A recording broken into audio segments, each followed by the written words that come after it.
Salut à tous, j'espère que vous allez bien. Je sais que vous êtes très curieux sur plein de choses dans ce milieu.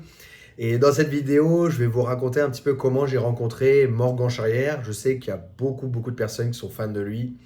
Je suis d'ailleurs l'un d'entre eux, je suis fan de son travail et de tout ce qu'il représente pour nous.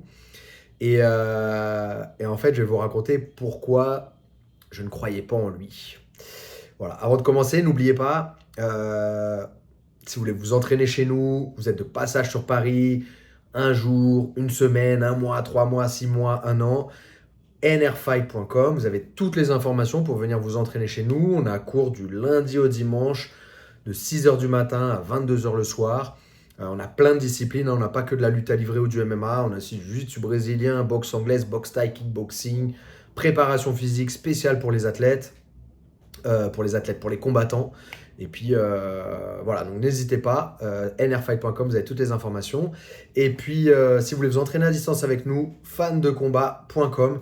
D'ailleurs, il y a un programme, une vidéo avec de Morgan d'1 heure et demie sur, voilà, il nous donne les bases et ses secrets aussi pour être bon en pied-point. Voilà, j'en aurais bien besoin d'ailleurs.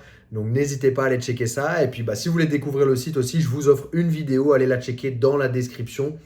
Voilà, c'est rien que pour vous, donc profitez-en. Une vidéo d'1 heure et demie pour vous entraîner tout seul à la maison, quand vous n'avez pas forcément le temps d'aller à l'entraînement, ou pour commencer bien le sport de combat, les sports de combat en général, mais tout plus particulièrement le combat au sol. Voilà. Donc déjà, je vais vous raconter comment j'ai rencontré Morgan, comment ça a commencé. Moi, ça faisait déjà plusieurs années, hein, que je pratiquais déjà le combat au sol. Les gens me connaissent, pourquoi? Parce que j'ai participé 6 fois à la DCC.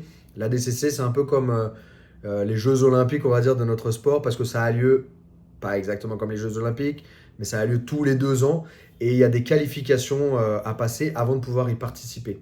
Donc il y a l'ADCC Europe, il y a 2 ADCC par tous les 2 ans qui sont qualificatifs par continent. Et après, c'est 16 combattants par catégorie pour les mondes. Donc il y a seulement 16 places à aller récupérer. Mais pour les Européens, il y a seulement 2 places. Et il faut gagner en fait la sélection. Donc moi, j'ai gagné 4 fois les sélections en Europe. Et derrière, j'ai été invité, convié 2 fois à participer. Donc voilà, c'est soit on y participe en gagnant les sélections, soit on y participe en étant invité. Et c'est seulement 16 combattants par catégorie. Et donc voilà, on me connaît un petit peu pour ça. Et donc quand j'ai commencé à connaître un peu Morgan, moi j'étais déjà en pleine, on va dire en pleine bourre, en pleine compétition dans la DCC et tous les autres trucs que je faisais. Et donc moi, j'étais donc et focus sur mon côté compétition, mais aussi focus sur le club. Ça commençait à... En fait, je commençais à me poser des questions parce que ça a pris beaucoup de temps avant que ça commence à fonctionner. Mais pourquoi? Parce que j'avais pas le bon mindset, parce que voilà, je m'étais pas dit, putain, il faut que ça marche. Il faut que ce club il marche et qu'est-ce que je dois faire pour que ça marche? C'était plutôt, voilà, non, ça doit être comme ça, et puis les gens, s'ils sont pas contents, c'est pareil. Et en fait, ça marche pas comme ça, comme vous devez vous en douter. Et c'était, voilà, essayer de proposer le service que les gens ils veulent, en respectant, on va dire, mes principes et ce que j'ai envie de transmettre. Et puis derrière, voilà, proposer donc le service, l'enseignement que les gens attendaient de nous. Donc ça, c'est en ce qui me concerne. Et du coup, en fait, Morgan, lui, il a commencé, donc c'était à Mantes-la-Jolie, il avait commencé avec Stéphane, je sais plus le nom de leur team, avec Stéphane. Steph, c'était plutôt quelqu'un qui était orienté pied-point. Donc il a commencé là-bas avec lui, pied-point, mais il donnait du coup des cours de MMA. Et en fait, il m'a fait venir plusieurs fois dans son club pour donner des stages ou plutôt des genres de cours avec un peu plus de technique pour essayer, eux, de progresser sur l'aspect combat au sol. Ou alors, ils voulaient un petit peu voir comment moi je travaillais, ce que j'enseignais, etc. Et donc, j'ai commencé, il me semble, à le rencontrer donc, à ce moment-là, quand j'intervenais dans ces clubs-là. Bon, je le connaissais pas, enfin voilà, on n'avait pas de. C'était un jeune qui commençait. Voilà, il était là, il répétait, il travaillait comme tout le monde. Et puis voilà, il n'y a pas eu vraiment d'échange, il n'y a pas eu vraiment de vrai contact, mais voilà, il était là, présent sur les cours que je dispensais. Et derrière, en fait, Eduardo, qui enseigne aussi au NR Fight, a monté sa team Chapa Cage. Donc il était aussi dans ce club-là, mais à un moment ils se sont séparés et lui il a monté son propre club qui s'appelle Team Chapa Cage, qui était vraiment orienté, qui l'est toujours bien orienté, compétition, MMA. Et voilà, et donc avec Eduardo, on a toujours eu beaucoup de contacts. Dès qu'il a monté son club, on a eu beaucoup de contacts, que ce soit pour la partie sol, mais aussi pour la partie, on va dire, encadrement, enseignement. On essaye toujours de beaucoup échanger, on s'appelle régulièrement pour essayer d'échanger, parce que lui, il a son expérience aussi en tant que coach, mais aussi en tant que gérant d'associations, de clubs, d'élèves, de groupes. Donc on essaie de temps en temps d'échanger, parce qu'aussi il intervient les mardis et jeudis, il intervient dans nos clubs sur Paris. Donc on échange régulièrement. Et en fait, du coup, comme on avait déjà cet échange-là avec Eduardo, eh bien, il a certains de ses élèves qui venaient de temps en temps en fait sur Paris s'entraîner chez nous aussi, en complément, parce que chez eux, c'est une salle associative, donc ils n'avaient pas de créneaux en journée et que des créneaux en soirée, en plus souvent des créneaux tard. Quand on est compétiteur vraiment à haut niveau et que on vit de ça, eh bien, c'est compliqué. Si on peut ne pas s'entraîner trop tard le soir, c'est quand même mieux. Vaut mieux c'est de s'entraîner plutôt en journée. Donc voilà, c'était pour compléter un peu ses entraînements et ses cours, lui, à Mantes-la-Jolie. Mais il avait certains de ses élèves qui venaient régulièrement ou de temps en temps s'entraîner avec nous à Paris. On a toujours eu et on a toujours beaucoup d'échanges avec la Chapa Cage qui est à Mantes-la-Jolie. On a eu beaucoup d'échanges et on a encore beaucoup d'échanges, que ce soit pour des interclubs. On fait régulièrement des interclubs entre le NR Fight Paris et leur club là-bas à Mantes-la-Jolie, que ce soit pour nos ados, nos kids, enfants, pour nos adultes. Et voilà, on a beaucoup d'échanges avec eux, donc c'est pour ça qu'on a eu aussi beaucoup d'échanges, eux, avec leurs élèves qui venaient aussi s'entraîner chez nous, et puis de nous, voilà, faire des interclubs ou des échanges, etc. Et du coup, Morgan, il a commencé à venir un peu comme ça. Et en fait, moi, je l'ai beaucoup plus fréquenté et beaucoup plus connu quand moi, je me suis fait opérer d'une hernie discale, en fait, au dos. Et quand j'ai dû faire ma rééducation, je l'ai faite avec Rémi Physio, dans son cabinet, dans le 6e arrondissement, à Odéon. Je sais plus c'est lequel arrondissement. Euh, donc, je faisais ça chez lui. Et en fait, le créneau où je faisais ma rééducation et après ma réathlétisation, en fait, c'était avec Morgan. Donc, Morgan était là. On se voyait tous les lundis et jeudis au minimum. Et souvent, on se revoyait une troisième fois. Donc voilà, c'était souvent le moment c'était le moment où on a vraiment fait connaissance, on va dire. Et c'était aussi le moment où on échangeait énormément sur lui, en fait, ce qu'il faisait, quoi. C'est des choses que moi, je comprenais pas trop. Je vais faire un peu le vieux, mais c'était pas trop de mon âge, en fait, tout ça, ce que je suis en train de faire maintenant, les réseaux sociaux, et puis essayer de percer sur les réseaux. Et donc, c'était quelque chose que je comprenais pas trop. Et quand il me racontait ça, pour moi, d'où le titre de cette vidéo, c'est je croyais pas du tout en ce qu'il faisait, en fait. Je le voyais, je le voyais pas, enfin, je comprenais pas, en fait, ce qu'il faisait. Je comprenais pas pourquoi il faisait ça, pourquoi il essayait voilà, de travailler sur les réseaux, de poster, de faire plein de trucs. Alors que à l'époque, il était personne, quoi. Et puis voilà, c'est quelque chose de bizarre quand on est combattant. Voilà, quand on est combattant, on nous apprend à être humble, pas d'ego, pas ouvrir sa bouche, voilà, pas trop parler sur nous-mêmes, pas se vendre en fait. Et en fait, c'est quelque chose qui est pas bon et qui gangrène peut-être un peu ce milieu-là des sports de combat parce qu'au final, personne ne le fait alors qu'on devrait beaucoup plus le faire parce que je pense qu'on a une bonne énergie et on a des bons enseignements à transmettre, je pense, à beaucoup de personnes. Ou en tout cas, voilà, essayer de montrer un petit peu quel est ce monde, en fait, qui est vachement fermé et qui a sa propre culture et ses propres principes. Donc, euh, donc voilà, je pense que c'est important pour nous, en tout cas, de nous ouvrir. Mais à cette époque-là, je ne comprenais pas trop l'intérêt, en fait, surtout lui en tant que combattant, pourquoi il le faisait, quoi. Et je me rappelle même que je disais à Rémi, mais ça marchera pas, qu'est-ce qu'il veut faire, je comprends pas pourquoi il fait ça, il faudrait mieux plutôt qu'il se focus sur l'entraînement, etc.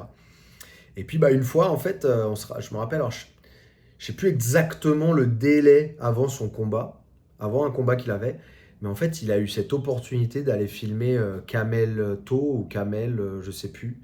Voilà, je suis pas trop les gens sur les réseaux, mais c'est quelqu'un qui était un peu fort physiquement et qui voulait faire un truc en mode un peu reality show ou reportage, série, je sais pas comment on peut appeler ça, mais en fait où il a fait venir Morgan, donc dans le sud de la France, et que Morgan reste une semaine ou 2 semaines chez lui pour l'aider en fait à perdre du poids et filmer ça et mettre ça sur les réseaux.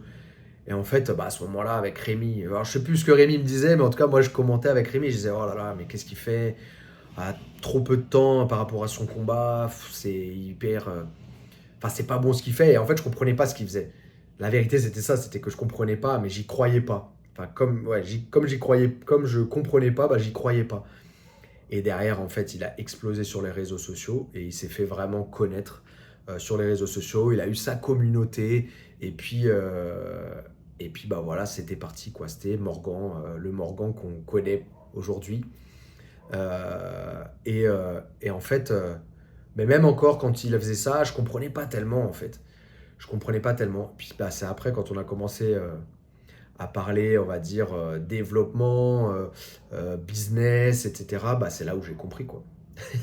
J'ai compris, il n'est pas à l'UFC, il n'est pas, je sais pas, il n'est pas combattant, on va dire, enfin voilà, il est dans une organisation pour l'instant, le Cage Warrior, qui normalement est l'une des organisations qui paye les plus mal peut-être en Europe de ce niveau-là, et il gagne très bien sa vie, quoi. Et il gagne très bien sa vie, donc moi, quand j'ai vu tout ça, j'ai pris conscience que j'étais passé peut-être à côté de quelque chose, moi, personnellement, parce que j'aurais pu faire cet effort-là.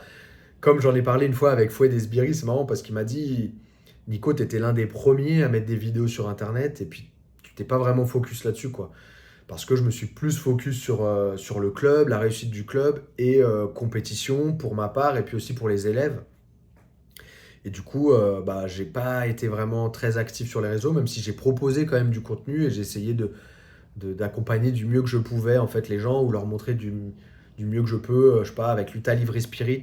D'ailleurs, si vous ne connaissez pas, c'est une web série que j'ai faite qui est sur notre chaîne YouTube qui s'appelle Luta Livre Spirit. Et en fait, c'est 12 épisodes sur des mestrés au Brésil. Puis on a aussi Thomas Loubersan, il y a moi, mais c'est essentiellement des mestrés du Brésil pour vous faire découvrir un peu la lutte à livrer pour ceux qui ne connaissent pas. Donc n'hésitez pas à aller checker ça sur ma chaîne YouTube, Lutte à livrer Spirit. Et puis j'espère que vous apprécierez. Et puis n'hésitez pas à mettre ça dans les commentaires si vous avez aimé ou pas, si vous connaissez ou pas.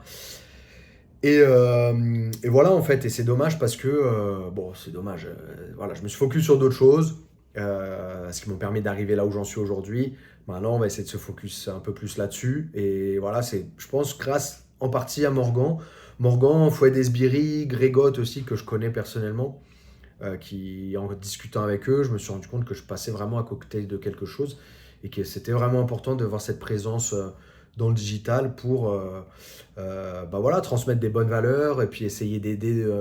En fait, j'avais l'impression que je pouvais aider plus. C'était bête hein, quand j'y repense aujourd'hui, mais j'ai l'impression que je pouvais être beaucoup plus. Je pouvais aider, pas beaucoup plus forcément de personnes, mais beaucoup mieux les personnes avec mon club et en développant le club plutôt que si je me mettais dans le digital. Mais en fait, bien évidemment, dans le digital, c'est mondial. Tout le monde peut y avoir accès. C'est pas juste habiter à côté du club. Non, c'est tout le monde. Ils ont juste à cliquer sur ma vidéo et puis ils voient. Donc voilà, pour faire connaître mon sport, pour essayer d'avancer et puis essayer d'aider un maximum de personnes. Donc voilà, maintenant je suis sur cet objectif-là et je pense que Morgan en a une grande part de responsabilité là-dedans. Et puis voilà, puis aujourd'hui Morgan du coup il a 100% NR Fight. Voilà, je veux pas intervenir là-dessus, mais en vrai il est 100% NR Fight, mais Team Chapakench est toujours présente, même s'il s'entraîne plus régulièrement là-bas. Je sais que la team elle est présente dans le cœur, dans le soutien, et puis aussi il y a Eduardo qui est au club aussi, donc en fait c'est vraiment un système où tout le monde s'entraîne en fait pour essayer d'avancer et d'aller chercher ses rêves et ses objectifs quoi. Voilà donc voilà, on a beaucoup de chance de l'avoir. Je pense que c'est vraiment quelqu'un qui représente euh, tous les combattants. Je pense que c'est quelqu'un qui transmet une bonne image, je pense, pour tout le monde. Voilà, c'est quelqu'un qui est pas doué, c'est quelqu'un qui a pas de talent, ou alors son talent c'est pas d'être né bon dans les sports de combat. Je suis quelqu'un qui a toujours aimé les sports de combat. Je pense qu'on est un peu pareil là-dessus. Moi aussi, je n'étais pas forcément quelqu'un de talentueux, mais à force de travailler, de m'entraîner dur, bah voilà, j'ai eu des résultats, je pense, qui sont pas trop mal pour un Européen, pour un Français en Europe. Euh, et puis voilà, lui, tout ce que je lui souhaite, c'est vraiment. Je sais que s'il signe à l'UFC, il aura une super carrière à l'UFC. Il a vraiment le profil pour être à l'UFC. Et que ce soit même ce qu'il est en dehors de la cage, mais même dans la cage, je suis persuadé que s'il signe avec l'UFC, il va nous faire une. Sa carrière, elle va exploser. Elle va exploser et je suis sûr que il fera partie vraiment du voilà, de l'UFC, quoi. Ça sera l'image française dans l'UFC, avec Cyril Gane, avec les autres Français aussi. Mais Morgan, avec toute sa communauté, ce qu'il dégage, ce qu'il est, et ce qu'il arrive à être aussi au moment du combat, bah, c'est vraiment quelque chose qui plaît aux Américains, quoi. Donc je suis vraiment sûr, et franchement, il faut vraiment qu'il signe à l'UFC pour, bah voilà, pour montrer vraiment qui il est, quoi. Et je pense que ça sera incroyable. Je suis persuadé. Mais pour ça, il faut signer. Pour ça, ça veut dire qu'il faut 3, 4 combats, victoire, quand même avec la manière. Donc voilà, le temps il passe, mais c'est pas impossible. Et j'espère de tout cœur qu'il va. Parce que je sais que c'est ce qu'il veut. Enfin, je sais que c'est son rêve, qu'il veut signer à l'UFC. Donc c'est tout ce que je peux lui souhaiter de mal. Et je sais que s'il y va, bah, ça va cartonner. Voilà. J'espère que ça vous a plu cette petite vidéo. N'hésitez pas à me dire si c'est des choses qui vous intéressent. Je vais essayer d'en faire aussi avec deux, trois autres personnalités un peu françaises. Dire un peu ce que je pense, comment je les ai rencontrés, etc. Ça peut vous donner aussi peut-être une autre version, un autre son de cloche que ce que vous pouvez voir peut-être sur les réseaux sociaux. Donc n'hésitez pas à me dire si vous aimez bien. Et puis surtout, n'hésitez pas à aller récupérer la vidéo gratuite sur Fan de Combat. C'est dans la description. Récupérez ça maintenant dès que la vidéo elle se termine. Et puis si vous êtes de passage sur Paris, nrfight.com pour venir vous entraîner avec nous. Ce sera un grand plaisir pour nous de vous recevoir. Merci à tous et puis on se voit dans une prochaine vidéo. Ossa!